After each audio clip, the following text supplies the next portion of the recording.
সেই নিরস্ত্র নিরীহ মাদ্রাসা ছাত্রদের উপর নির্বিচারে গুলি করে হত্যা করেছে এই আওয়ামী লীগ। আমরা এরপরে দেখেছি সংসদে দাঁড়িয়ে সেই হত্যাকাণ্ডকে বৈধতা দেওয়ার চেষ্টা করেছে রং হেডেড শেখ হাসিনা। এই শেখ হাসিনাকে ভারতে থাকুক আর যেই দেশে পালিয়ে থাকুক, বাংলাদেশে এনে ফাঁসির কাস্টে ঝুলাতে হবে। আমরা বিগত 16 বছর ভারতের প্রেসক্রিপশন বাস্তবায়নে যেই ধারাবাহিকতা আওয়ামী লীগের মধ্যে দেখেছি, তার সবচেয়ে নৃশংস উদাহরণ ছিল মোদি। ভারতের গুজরাটের গোসাই মোদি যখন বাংলাদেশে আগমন করে, তখন এই বাইতুল মুকাররমে মোদির দোসররা নিরীহ মুসল্লিদের উপর বিনা বিচারে হত্যাকাণ্ড চালিয়েছে। সারা দেশে আলেম ওলামা এবং মাদ্রাসা ছাত্রদের 17টি লাশ সেদিন আওয়ামী লীগ ফ্যাসিস্ট বাহিনী ফেলেছিল।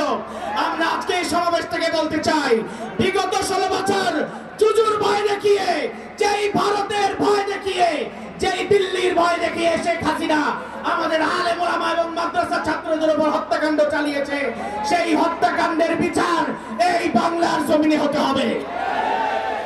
আমরা জাতীয় নাগরিক পার্টি আজকে ঢাকা মহানগরের বিরুদ্ধে আয়োজিত এই বিক্ষোভ সমাবেশ থেকে বিগত 16 বছরে শেখ হাসিনা যে লুটপাট করেছে, যে প্রতিষ্ঠানগুলোকে ধ্বংস করে দিয়ে গেছে, সেই প্রতিষ্ঠান বিনির্মাণের কথা, সেই প্রতিষ্ঠান বিনির্মাণের দাবি তুলছি।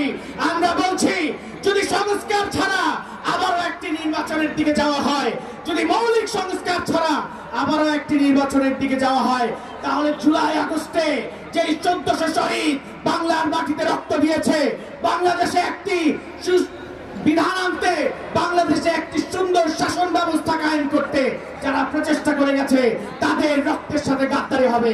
অতএব আমাদের বক্তব্য পরিষ্কার, বাংলাদেশের প্রতিষ্ঠানগুলোকে আবারও বিনির্মাণ করতে হবে। দক্ষিণ এশিয়ার বুকে বাংলাদেশকে একটি শক্তিশালী রাষ্ট্র কায়েম করবার জন্য জাতীয় নাগরিক পার্টি রাজপথে নেমেছে। এই রাজপথ থেকে শেখ হাসিনার বিদায় হয়েছে। বাংলাদেশে সুশাসন কায়েম করবার আগ পর্যন্ত আমরা রাজপথ ছেড়ে কোথাও যাব না ইনশাআল্লাহ।